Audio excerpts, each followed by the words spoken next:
नमस्कार, मी शिल्पा साम संजीवनीमध्ये आपल्या सर्वांचं मनपूर्वक स्वागत करते. मैत्रिणींनो, हल्ली आपल्याला पंचकर्म उपचार हे ऐकून खूपच माहिती झालेले असतात. तरी सुद्धा जेव्हा आपल्याला विचारण्यात येतं की पंचकर्म उपचार म्हणजे नेमकं काय असतं, त्याच्यामध्ये कोणती कर्म केली जातात, नेमकी त्याची प्रक्रिया कशी असते, यावर जेव्हा आपल्याला प्रश्न विचारले जातात तेव्हा प्रश्नांची उत्तरं देणं मात्र आपल्याला थोडंसं कठीण असतं. कारण आपल्याला संपूर्ण माहिती त्यामधली असतेच असं नाही. तर शरीर शुद्धीसाठी पंचकर्म उपचार म्हणजे नेमकं काय आहे हे आज आपण जाणून घेणार आहोत. आज आपल्या बरोबर आहे पंचकर्म स्पेशलिस्ट डॉक्टर अर्चना जानूगडे. आपण त्यांचं स्वागत करूया. डॉक्टर साम संजीवनीमध्ये तुमचं मनपूर्वक स्वागत. डॉक्टर जवळजवळ 18 वर्ष या क्षेत्रात आहेतच, पण या बरोबरीनच त्यांची दादर, ठाणे, पुणे, वाशी, पनवेल येथे देखील क्लिनिक्स आहेत. तुमच्या मनामध्ये जे जे काही प्रश्न असणार आहेत की पंचकर्म म्हणजे नेमकं काय असतं, या प्रक्रिया नेमक्या कोणी आणि कशा करायच्या असतात, अशा इतर प्रश्नांची उत्तर आपण डॉक्टरांकडून जाणून घेणार आहोत. तुमच्या मनामध्ये जे जे काही प्रश्न असतील ते तुम्ही नक्कीच डॉक्टरांना विचारा. त्यासाठी तुम्हाला आपला फोन नंबर लागेल. आपला फोन नंबर असा आहे 66843333. मुंबई बाहेरील सगळ्या प्रेक्षकांनी 022 हा स्टडी कोड लावायचा आहे. चला तर कार्यक्रमाला सुरुवात करूया. डॉक्टर, आजचा आपला म्हणजे विषयच आपण दिलेला आहे की शरीर शुद्धीसाठी पंचकर्म उपचार. तर मुळातच शरीर शुद्धी म्हणजे काय असतं आणि त्याची गरज कोणाला असते? शरीर मुळात काय होतं, शरीर बनतं 3 दोषापासून, वात, पित्त आणि कफापासून शरीर उत्पत्ती होते. शरीरामध्ये जसे 3 दोष असतात तसे 3 गुण असतात, सत्व, रज आणि तम, आणि 7 प्रकारचे धातू असतात, रस, रक्त, मांस, मेद, अस्थि, मज्जा आणि शुक्र. तर नॉर्मली कसं होतं की आपण शरीर बनताना आपण भूक लागते, जेवण जेवतो, जे अन्नाचं पचन होतं त्यापासून रक्त बनतं, रक्तापासून मांस, पेशी, बोन, स्किन डेव्हलप होत असतं. शरीराची या प्रक्रिया चालू असताना आता आपण जे बघतो की पूर्वीच्या काळामध्ये शारीरिक कष्टाची कामं किंवा आहार जसा होता तसा आता राहिला नाहीये. शरीर कष्ट करण्याची प्रवृत्ती बदलली आहे, कामाचं स्वरूप बदललं आहे, कष्ट करण्याची प्रवृत्ती बदलली आहे, मानसिक ताण प्रमाणापेक्षा जास्त दिवसेंदिवस वाढत चालला आहे. आणि त्याचा परिणाम काय होतो की शरीरामध्ये असणारे 3ही दोष बिघडतात. वात, पित्त, कफाची जास्त बिघडल्यामुळे किंवा दोषांची उत्पत्ती प्रमाणापेक्षा जास्त जेव्हा होते तेव्हा विकारांना सुरुवात होते. मग आता शरीरामध्ये कोणताही दोष कसा तयार होतो, तर आहार गुणधर्म जे ऋषीमुनींच्या काळापासून असं सांगितलं जातं की आपण अन्न खात असताना अन्नामध्ये विरुद्ध अन्न किंवा सात्विक आहार हा कन्सिडर करताना दूध आणि दही हे विरुद्ध मानलं जातं, दूध आणि केळ हा विरुद्ध अन्न कन्सिडर केला जातो, किंवा फिश हे उष्ण गुणधर्म आणि शीतल म्हणून दुधामध्ये आपण दूध आणि फिश जर एकत्र खाल्लं तर त्याच्यामुळे त्वचाची दृष्टी किंवा जे त्वचेचे अनेक प्रकारचे विकार होतात तसे विकार होण्याची संभावना असते. अगदी लहानपणापर्यंत आपण म्हणतो की बाळ जन्माला येतं, त्यानंतर किशोरावस्था, मग मोठी जसं जसं वय वाढायला लागतं तसं प्रायमरी स्वरूपामध्ये असणाऱ्या दोषांमध्ये फारसे बिघाड होत नाहीत. त्यामुळे लहान वयामध्ये विकार अनेक प्रकारचे होतात, अगदी लहान बाळापासून मोठ्या माणसांपर्यंत. पण काही विकार असे असतात की जे पचनाच्या प्रक्रियांमुळे सुरू होतात आणि यामध्ये मग आपण खाण्याच्या ज्या आहाराच्या चुकीच्या सवयी आहेत त्याचा परिणाम, किंवा जेवण वेळेवरती न जेवणं, भूक लागलेली असेल तरी जेवणाकडे दुर्लक्ष करणं, प्रमाणापेक्षा स्ट्रेस जेव्हा खूप जास्त प्रमाणात असतो तेव्हा अन्न पचनावरती त्याचा परिणाम होतो. जे अन्न पचन होण्यासाठी पाचक पित्त, बाईल ज्यूस शरीरामध्ये सिक्रेट होत असतं, त्याचा परिणाम फोर्सफुली जास्त जेव्हा सिक्रेट होतं तेव्हा खूप जास्त प्रमाणात ऍसिडिटीचा त्रास रुग्णांना होण्याची संभावना असते. आणि बऱ्याचदा असं होतं की बाईल ज्यूस सिक्रेट झाले, भूक लागली पण जेवणाकडे लक्ष नाहीये, आणि त्याचा परिणाम काय होतं की जे पित्त सिक्रेट झालंय ते सगळं अन्नामध्ये मिक्स होऊन अन्नाचं पचन होण्याच्या ऐवजी ते सगळं रक्तामध्ये मिक्स होतं आणि संपूर्ण शरीरभर सर्क्युलेट होतं. आणि त्याचा परिणाम म्हणून पित्त शरीरामध्ये जास्त वाढतं. आणि वाताची प्रवृत्ती अशी असते की काही जणांची प्रकृती बारीक असते, काही जाड प्रकृतीचे असतात. म्हणजे वाताची प्रकृतीसाठी प्रकृती परीक्षणाचा एक चार्ट असतो आमचा की ज्यामध्ये एक 20-22 प्रकारचे पॉइंट्स असतात की प्रकृती पित्त प्रकृती आहे, वात प्रकृती आहे, कफ प्रकृती आहे, वात पित्त मिक्स ज्याला कंबाईन प्रकृती म्हणतो अशी प्रकृती. तर त्याच्यानुसार जनरली आहाराच्या सवयींवरती प्रकृती बनणं हे डिपेंड करतं. आणि स्वाभाविक सुद्धा काही वेळेला असं होतं की आई बाबांची जशी प्रकृती वातुळ प्रकृती आईची जर असेल तर मुलांच्याकडे हेरिडिटी येण्याची संभावना असते. काही वेळेला आजी आजोबांची जर प्रकृती बारीक असेल तर ती मुलांच्या मध्ये बारीक प्रवृत्ती किंवा वातुळ प्रकृती होण्याची संभावना असते. तर मग ही प्रकृती बनत असताना दोष जे बिघडतात ते शरीरातून काढून टाकणं म्हणजे शरीरामध्ये तयार होणाऱ्या दोषांचं जर आपण प्रवृत्ती क्लीन केली, शरीर शुद्धी केली, तर त्याच्यामुळे विकार पूर्णतः आपण बरे करू शकतो. मेटाबॉलिझम किंवा चयापचय आपण जे म्हणतो ते रुटीन आणि व्यवस्थित चालू राहण्यासाठी बॉडी मेटाबॉलिझमसाठी काही पंचकर्माच्या शरीर शुद्धीच्या प्रक्रिया आहेत. या प्रक्रिया आणि शोधनाचे उपक्रम आपण केल्यामुळे शरीरात तयार होणारे दोष क्लीन केले जातात, काढून टाकले जातात शरीरातून, आणि त्यामुळे कोणताही विकार होत नाही. नक्कीच. मग हे जे आपण आजचा जो विषय की शरीर शुद्धीसाठी आयुर्वेदिक पंचकर्म उपचार, म्हणजे की शरीर शुद्धीसाठी या पंचकर्म उपचारांचा आपल्याला कसा आणि कितपत उपयोग होत असतो? नॉर्मली कसं असतं बघा, एक प्रकार असा आहे की आपण रुटीन असं बघतो की पंचकर्म उपचार किंवा आयुर्वेदिक ट्रीटमेंटसाठी आता सध्या लोकांचा कल असा असतो की सगळ्या प्रकारच्या ट्रीटमेंट करून झाल्या, ॲलोपॅथी घेतलं, हे घेतलं, ते घेतलं, आणि आता कशाचाच काही उपयोग होत नाही, म्हणून आयुर्वेदासाठी प्रिफर केलं जातं. लोक जनरली आयुर्वेदासाठी डायरेक्टली प्रिफर करणं ही प्रवृत्ती आता रिसेंटली चालू झाली, कारण तेवढं आयुर्वेदाचं महत्व लोकांच्या लक्षात यायला लागलं. तर आयुर्वेदिक ट्रीटमेंट आपण जर बेसिक कंडिशन असते की जेव्हा 30-35 वय आहे, तुम्हाला पोटाचा काही त्रास चालू होतोय, इमिजिएट आपण एक विरेचनाची शरीरशुद्धीसाठी प्रक्रिया करून घेतली. कॉन्स्टिपेशनचा त्रास होतोय, आपण बस्ती किंवा विरेचनाची ट्रीटमेंट करून घेतली. तर हे जे बॉडी मेटाबॉलिझम आपण म्हणतो की कॉन्स्टिपेशनचा त्रास होतो म्हणजे काय होतं, तर आतड्यांच्या हालचाली मंदावतात, अन्नाचं पचन व्यवस्थित होत नाही, न पचलेल्या अन्नरसापासून छोट्या आणि मोठ्या आतड्यांमध्ये गॅस तयार होतो. या गॅसमुळे स्टूल बनतानाच हार्ड बनतं आणि त्यामुळे पोट साफ होत नाही. म्हणजे कॉन्स्टिपेशनचा त्रास जेव्हा चालू होतो, पोट व्यवस्थित साफ होत नाही आणि त्याचा परिणाम म्हणून वाताची प्रवृत्ती वाढते. गॅस प्रमाणापेक्षा जास्त पोटात होतो. पोटामध्ये आतड्यांमध्ये गॅसचं प्रेशर वाढल्यामुळे छातीच्या खाली एक पडदा असतो, ज्याला डायफ्राम म्हणतात, त्याच्यावर प्रेशर क्रिएट होतं आणि मग कधी छातीत चमका निघणं, कधी पाठीत चमका निघणं. हा तयार झालेला जो वात किंवा गॅस असतो तो हाडांमध्ये घर्षणाला सुरुवात करतो, त्यामुळे अर्थरायटिसचे त्रास चालू होतात. मग हा वात जो चालू, बेसिक कॉज कुठून चालू झाला, जेव्हा आपण अन्न खातोय, पचन व्यवस्थित होत नाही, आतड्यांच्या हालचाली मंदावल्यात, कॉन्स्टिपेशनचा त्रास चालू झाला, वाताचं प्रोडक्शन खूप झालं म्हणून हाडांचं घर्षण चालू झालं. म्हणजे सुरुवात, उत्पत्ती ही स्टमक पासून आहे. आतड्यांच्या हालचाली जर आपण क्लिअर केल्या किंवा शोधन करून शरीरात असणारे दोष आपण क्लिअर केले आणि आतड्यांच्या हालचाली जर रेग्युलेट केल्या, तर हे सगळेच त्रास ऍब्सोल्यूट क्लिअर होऊ शकतात. म्हणजे खरं तर अशा बऱ्याच गोष्टी येतात आणि छोट्या छोट्या गोष्टी असतात, पण त्या आपण वेळीच जर लक्षात घेतल्यात आणि वेळीच त्यांच्यावरती उपचार केले, तर नक्कीच आपल्याला भविष्य काळामध्ये त्रास जाणवणार नाही. शरीर शुद्धीसाठी पंचकर्म नेमकं आपण कसं आणि कोणतं करू शकतो हे अधिकाधिक जाणून घेऊया. कार्यक्रमाचा पहिला आपण फोन घेतोय. रेखा आपल्याशी बोलतात ग्वाल्हेरहून. हॅलो, नमस्कार. हॅलो, मी ऋषिका बोलते, ग्वाल्हेर MP हून. अच्छा, हा बोला. नमस्कार. माझा प्रॉब्लेम असा आहे की 6 महिन्यापूर्वी डिसेंबरमध्ये सडनली मी पायऱ्या उतरत होते, तेव्हा माझ्या नीची लिगामेंट टिअर झालं. ओके. आणि मग ते खूप मागच्या साईडला स्वेलिंग होतं. मग इमिजिएट डॉक्टर्सला दाखवलं, ऑर्थोपेडिक सर्जनला. त्यांनी सजेस्ट केलं की मला सर्जरी करायला पाहिजे. आणि at the time of surgery माझं त्यांनी कार्टिलेज काढून टाकलं. तो 2 महिने मी बेड रेस्टवर होते, एक्सरसाइजेस सांगितल्या त्या केल्या.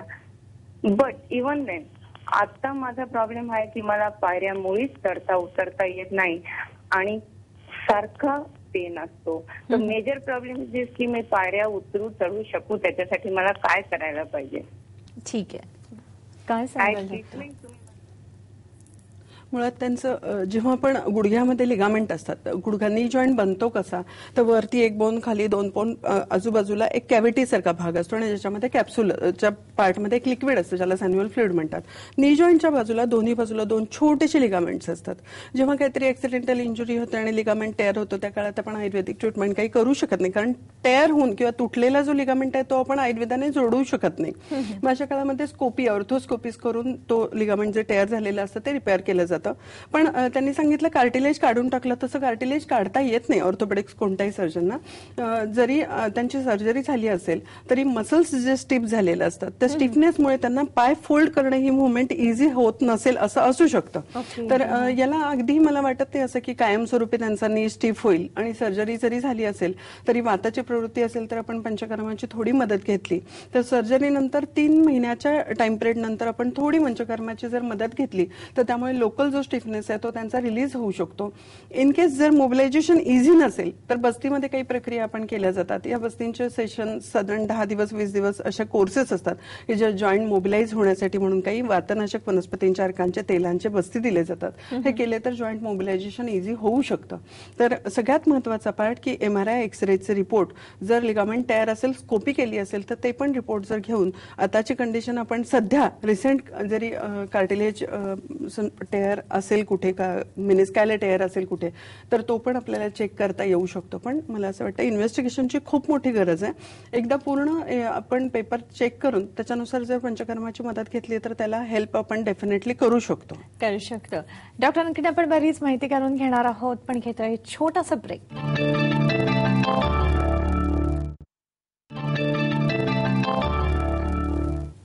ब्रेकनंतर पुन्हा एकदा आपल्या सर्वांचं मनपूर्वक स्वागत. आज आपण माहिती करून घेत आहोत शरीर शुद्धीसाठी आयुर्वेदिक पंचकर्म उपचार आपण कसे आणि कोणते करू शकतो. यावरच आपल्याला मार्गदर्शन करत आहे डॉक्टर अर्चना जानोकडे. तुमच्या मनातील प्रश्न विचारत तर हाच, पण डॉक्टर मला असं विचारायचं वाटतं की आता जसं तुम्ही आम्हाला व्यवस्थित तिथे समजावून सांगितलं की शरीर शुद्धी म्हणजे नेमकं का असतं आणि कशाला करणं आपल्याला आवश्यक आहे, ह्याच पद्धतीने पंचकर्माची देखील आपल्याला गरज आहे. पण डॉक्टर प्रत्येक वेळी आपण हे पंचकर्माची जी प्रोसेस आहे ती साधारण ह्या प्रक्रियेमध्ये कोणत्या प्रक्रिया असतात हे सांगा, आणि साधारण ती किती दिवसांची असते आणि ती कशी करायची असते. शरीर शुद्धीच्या आपण ज्या पंचकर्माच्या 5 महत्वाच्या प्रक्रिया म्हणतो त्यामध्ये वमन, विरेचन, नस्य, रक्तमोक्षण आणि बस्ती अशा 5 प्रकारच्या प्रक्रिया केल्या जातात. यामध्ये काय होतं की काही आपल्याकडे छान स्लाइड्स पण आहेत पंचकर्माच्या. वमन, विरेचन, बस्ती, नस्य आणि रक्तमोक्षण. याच्यामध्ये वमनाची जी एक प्रक्रिया असते यामध्ये कफाचे ज्यांना त्रास असतात किंवा अस्थमॅटिक ब्रोंकायटिसचा त्रास असतो अशा रुग्णांच्या मध्ये तयार होणारा कफ शरीरातून काढण्यासाठी वनस्पतींपासून बनवलेले काही काढे पिण्यासाठी दिले जातात.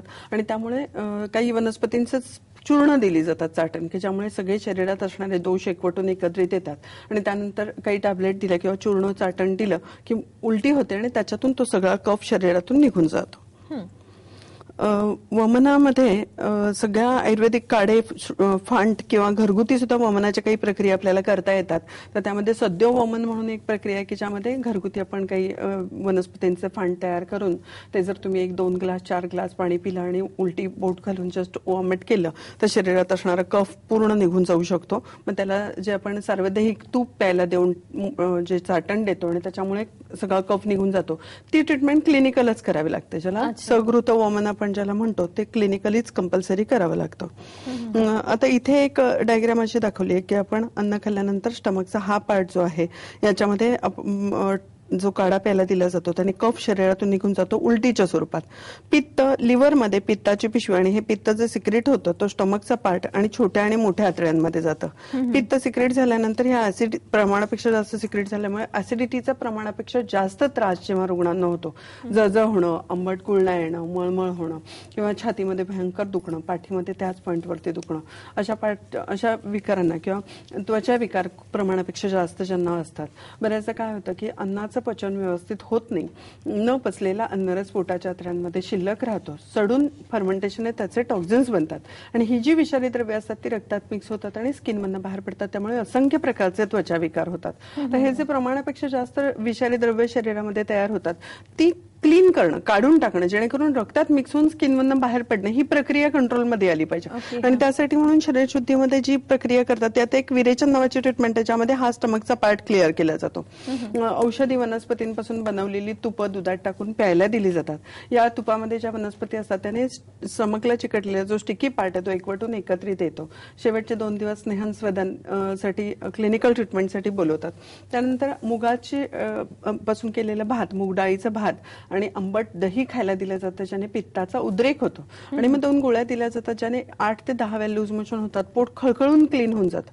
म्हणजे शरीरात पित्ताचं जो प्रमाण जास्त वाढलेलं असतं ते क्लीन होऊन गेलं की ऍसिडिटी, अपचनाचे त्रास ऍब्सोल्यूट क्लिअर. म्हणजे वर्षानुवर्ष ऍसिडिटीचा त्रास होतो म्हणून अँटासिडचे मेडिसिन खाणारे असंख्य रुग्ण आहेत की ऍसिडिटी होते तर काहीतरी एक बेसिक पासून ते 5व्या वर्जन पर्यंतचे अँटासिड्स घेतली जातात. पण त्याचा परिणाम काय होतो की ऍसिड इथे सिक्रेट होत आहे, ते डायल्यूट करण्यासाठी तुम्ही काहीतरी मेडिसिन घेतलं, तात्पुरत्या स्वरूपामध्ये ते ऍसिड सिक्रेट झालेलं डायल्यूट होऊन जातं. पुन्हा फोर्सफुली सिक्रेट होणारा ऍसिड हे किती दिवस तुम्ही अँटासिड खाऊन दबवणार. बरोबर. जी प्रक्रिया पंचकर्माची केली जाते त्यामध्ये विरेचनामध्ये जे तूप प्यायला दिलं जातं त्याने एंटायर ट्रॅक सॉफ्ट होतो, आतड्यानं चिकटलेला स्टिकी सबस्टन्स एकवटून एकत्रित येतो आणि मग ते स्वेदनाची जी प्रक्रिया असते त्यांनी असा एक प्रकार म्हणतो मी की रक्तामध्ये मिक्स झालेलं पित्त सुद्धा कोष्ठात यायला मदत होते आणि मग टॅबलेट देऊन मोशन झाले की पित्त सगळं शरीरातून निघून जातं, उष्णतेचं प्रमाण कमी होतं, पित्तामुळे शरीर भयंकर हीटचा त्रास होणं, हातापायाच्या तळव्यांची आग होणं, डोकं भयंकर गरम होणं किंवा जळजळ जाणवणं, हे सगळं पित्ताचे जे त्रास आहेत हे विरेचनाची एक प्रक्रिया केली की साधारण 3 महिन्याच्या क्लिअर झालेलं पेशंटना जाणवायला लागतं. नक्कीच, म्हणजे पण ती प्रॉपर सगळी ज्या प्रक्रिया असते ती व्यवस्थित तज्ञांच्या मार्गदर्शनाने खाली केल्या तरच त्याचा आपल्याला पुरेपूर फायदा होऊ शकतो. आपण डॉक्टरांकडे माहिती करून घेऊया. सारिका आपल्याशी बोलतात डोंबिवलीहून. हॅलो, नमस्कार. हॅलो, नमस्कार. मॅडम दोघींनाही माझा नमस्कार. आणि माझा प्रश्न असा होता की माझी डिलिव्हरी होऊन 2 वर्ष झालेली आहेत आणि तेव्हापासून मला सर्दीचा त्रास खूप सुरू झालेला आहे आणि माझं डोकं पण खूप दुखतं. सिटी स्कॅन केलेला आहे पण तर नॉर्मल आलेलं आहे माझं, पण तेव्हापासून सर्दी खूपच झालेली, मला सर्दी जातच नाही. मेडिसिन घेतली की जवळपास थांबते सर्दी आणि बंद केली किंवा ते सर्दीचा त्रास आहे तो आहेच. आणि दुसरा प्रॉब्लेम असा होता की मला जेवण अजिबातच जात नाही, बिलकुल जेवायची इच्छा असते पण जेवण समोर आलं की मला असं जेवण जातच नाही अजिबात. त्यामुळे माझी तब्येत खूपच वीक झालेली आहे. माझं वय आता 30 वर्ष आहे आणि माझे वजन खूपच कमी, म्हणजे 35 किलो फक्त माझं वजन आहे.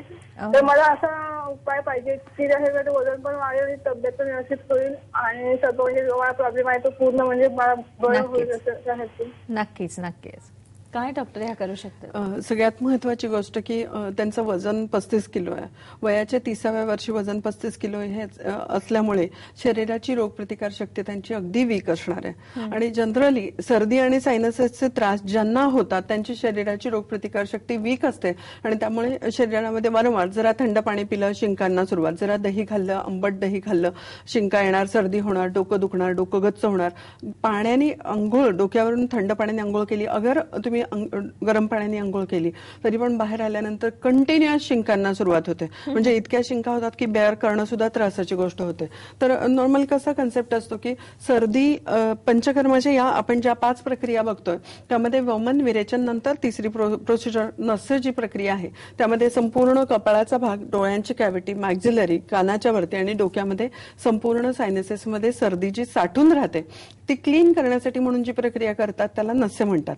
आता पंचकर्मामध्ये शोधनाने तुम्ही सर्दी होते म्हणून एक अँटी अलर्जिक काहीतरी टॅबलेट खाल्ली की तात्पुरती सर्दी वाहणारी घट्ट होऊन सायनसमध्ये ब्लॉक होऊन अडकून राहते आणि तात्पुरतं पेशंटना बरं वाटतं, म्हणजे एकदा वाहणारी सर्दी किंवा शिंका येतात म्हणून टॅबलेट खाल्ले की 1 तासात पेशंट क्लिअर होतो. पण त्याचा परिणाम काय होतो की वाहणारी सर्दी, हिस्टामिन जे रिलीज होतंय ते तुम्ही एक अँटीहिस्टामिनिक टॅबलेट घेतल्यामुळे रोखून ठेवता, अडकून राहते.